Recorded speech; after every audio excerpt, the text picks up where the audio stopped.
Good morning student.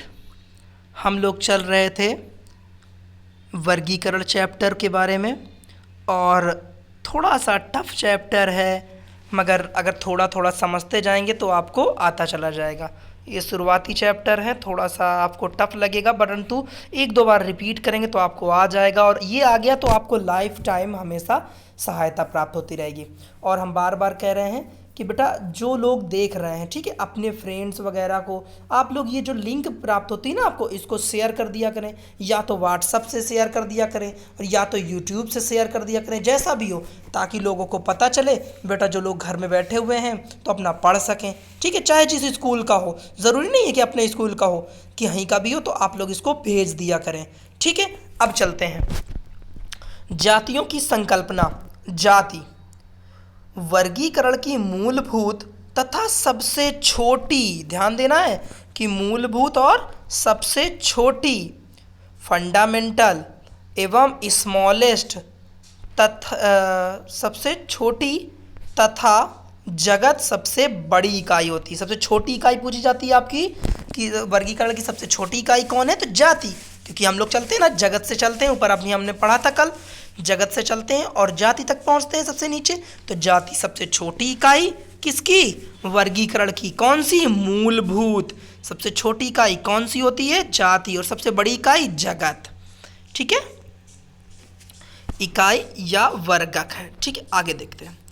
आकारकी की दृष्टि से समान जीवधारियों का ऐसा समूह जिनमें आपस में लैंगिक प्रजनन संभव हो तथा उत्पन्न संतानें अपने जाति को आगे बढ़ाने में सक्षम हो, जाति कहलाती है। अब आपसे पूछेंगे भाई ये बताइए कि जाति को परिभाषित कीजिए। आपके पेपर में क्वेश्चन आएगा जाति किसे कहते हैं, तो आप कह दोगे भाई ये लो ये हिंदू जात, या आप कह देंगे भाई ये कुम्हार हो गया, ये जो है, ऐसा नहीं होता जाति। ठीक है, जाति हमारी यहाँ पे रहती है कि ऐसे जीव जो आपस में क्या कर सकें, लैंगिक प्रजनन कर सकें। भाई देखिए, एक जाति है, मान लीजिए आपके गाय की, एक जाति है आपके भैंस की। ठीक है, अब जैसे गाय होगी आपकी बॉस इंडिका, ठीक है, और भैंस आपके बॉस बुलवेरिस, तो बॉस दोनों में है, वंश एक ही है, लेकिन जातियां अलग हो गई हैं। तो गाय और भैंस आपस में प्रजनन करके बच्चे को जन्म नहीं दे सकती हैं, तो जाति हम उन्हें ही कहेंगे जो आपस में प्रजनन करें और अपने जैसी संतानें पैदा करें और अपने वंश को आगे बढ़ाएं। ध्यान देना है, जाति में अब आप लोगों को एकदम भूल जाना है, ये सब हम लोग जितना भी मनुष्य है सब एक ही जाति का है, सब अपना एक ही जाति में इनको रखा जाता है। अब ध्यान दीजिएगा इस बात को कि जाति शब्द का सर्वप्रथम प्रयोग किसने किया था, तो जॉन रे को, वैज्ञानिक का नाम क्या है, जॉन रे नामक वैज्ञानिक ने सर्वप्रथम जाति शब्द का प्रयोग किया था। ठीक है, अब कैसे याद रखेंगे, देखिए जान रे, ओके, जाति के चक्कर में लोगों की जान चली जाती है, तो जान रे, जाति को याद रखने के लिए आप याद रख सकते हैं कि जान चली जाती है, भाई जाति वगैरह जो ज़्यादा करते हैं और उनकी बड़ी दिक्कतें होती है, तो जान रे ने सबसे पहले जाति शब्द का प्रयोग किया था। याद रखना इस बात को। ठीक है, आगे देखेंगे हम लोग जाति। तो व्यवस्थित जो क्रम है, व्यवस्थित करना, उसे वर्गीकी पदानुक्रम कहलाता है। आपसे ये भी पूछा जा सकता है वर्गीकी पदानुक्रम क्या है, पीछे ही पढ़ चुके हैं, अब इनके बारे में आपको अलग अलग पूछा भी जाएगा तो हम उसके बारे में फिर से अच्छे से पढ़ेंगे एक एक। तो सभी 7 श्रेणियों को पदानुक्रम निम्नलिखित प्रकार से है। कितनी श्रेणियां हैं, 7। पहली है जाति यानी स्पीशीज, दूसरी है वंश, तीसरी है आपकी कुल यानी फैमिली, चौथी गण, पांचवी वर्ग यानी क्लास, छठवीं आपकी प्रभाग या संघ, फाइलम या डिवीजन, और 7वीं जगत। तो हम ये कह सकते हैं ना कि पूरे वर्गीकरण को या वर्गीकी को, कल आपको याद है ना, अगर हम ध्यान दें तो वर्गीकरण को, इनको सही से रखना, इसको हम वर्गीकी कहते थे ना, क्रमबद्ध तरीके से रखने की, तो वर्गीकरण का जो पद है उन्हें एक सीरियल बाई रखने की जो तकनीकें हैं कितनी भागों में बांटी गई हैं, 7 भागों में। तो पहली तकनीक है आपकी जाति यानी स्पीसीज।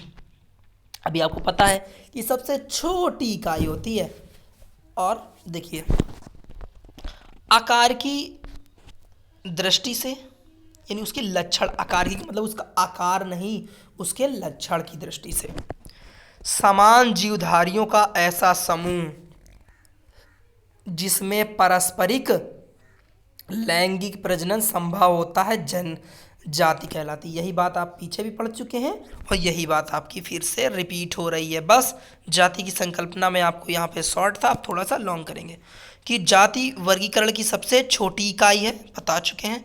जैसे मैंजीफेरा इंडिका, ये क्या है, आम की प्रजाति है। और सोलेनम ट्यूबरोसम, ध्यान देना, सोलेनम ट्यूबरोसम, देखिए सोलेनम इसके वंश की नाम हो गई और ट्यूबरोसम इसके जाति का नाम हो गया। मैंजीफेरा वंश का नाम और इंडिका जो है आपके उसकी जाति का नाम। अच्छा देखिए, इनको थोड़ी सी ट्रिक बना लेंगे तो आपको याद रहेगा कि भाई आम का वैज्ञानिक नाम क्या है, तो मैंजीफेरा इंडिका। इंडिया में बेचे जाते हैं ना, फेरी वाले बेचते हैं, तो मैंगो को फेरी लगा लगा के इंडिया में बेचा जाता है। तो ऐसे याद रखेंगे तो याद रहेगा कि मैंगो माने आम, यानी मैंगो फेरा, फेरी वाले लगाते हैं ना, मैंगो फेरा, और इंडिका इंडिया में बेचते हैं फेरी लगा लगा के, ठीक है। और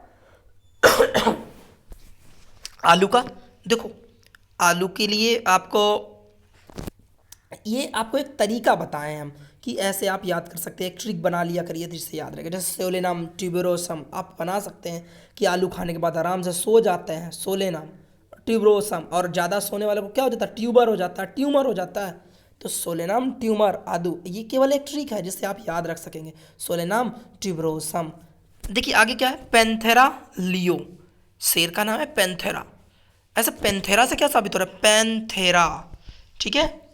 लियो, मेरा कोई पेन कोई रखा हुआ है और उसको किसी ने ले लिया तो फिर मेरे अंदर का शेर जाग जाता है, तो पैंथेरा लियो। तो आपको ये ऐसे छोटे छोटे बना करके इनके आपको नाम याद रखने की कोशिश करनी, जितने ज़्यादा नाम याद रखेंगे उतनी अच्छी बायो आपको आएगी। पैंथेरा लियो शेर का नाम हो गया, मैंजीफेरा इंडिका आम का नाम हो गया, सोलेनम ट्यूबरोसम क्या इसका नाम हो गया, आलू का। चलिए आगे देखते हैं। इन तीनों नामों में इंडिका, ट्यूबरोसम तथा लियो जाति के संदर्भ में है। क्या ये आपस में इनको हम संकरण करा सकते हैं, आपस में जन्म कर सकते हैं, नहीं कर सकते हैं, ठीक है। जैसे हम अगर आम के साथ जो है आलू का संकरण कराएं तो नहीं होगा ना, आम के साथ आलू का बीज जो है इनके फूल के आपस में संकरण कराएं, लैंगिक संबंध बनाए तो नहीं होगा। तो इस प्रकार हम कह सकते हैं इसको कि ये हमारी जातियाँ होती हैं, ठीक है। आलू है, एक ही आलू के बीच में संबंध बनाएगा, ठीक है, और उससे और आलू पैदा होंगे। इसके बाद वंश, जीनस, वंश जाति के बाद वंश, ठीक है। बहुत सी जातियों के समूह को वंश कहते हैं। बस आपको सीरियल याद रखना है तो सब आपके बहुत आसानी से होते चले जाएंगे।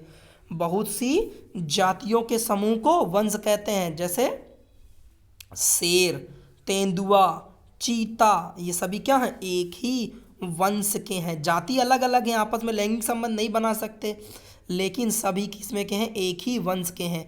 ये जंतु लक्षणों में समानता दर्शाते हैं तथा कुछ में भिन्नता, लेकिन ये सभी एक ही वंश के हैं। और ये सब किससे संबंधित है, पैंथेरा, ठीक है। इनके सब का नाम, वंश का नाम पैंथेरा है, ठीक है। चलिए इतना ही कराते हैं, ध्यान दीजिएगा। जाति, वंश और आपका और कौन है, जातियों की संकल्पना, ये इतना पढ़ा है। कल जब आगे हम पढ़ेंगे तो हम लोग कुल, गण, वर्ग, संघ और जगत के बारे में चर्चा करेंगे। और ये लगभग चैप्टर कंप्लीट होने के ही कगार पे है, ज़्यादा नहीं बड़ा है, बट इतना ही चीज़ें बहुत इंपॉर्टेंट है। इसके बाद हम लोग थोड़ी सी बोटेनिकल गार्डन वगैरह पढ़ेंगे, चिड़ियाघर पढ़ेंगे, ये सब कुछ पढ़ेंगे। चलिए थैंक यू।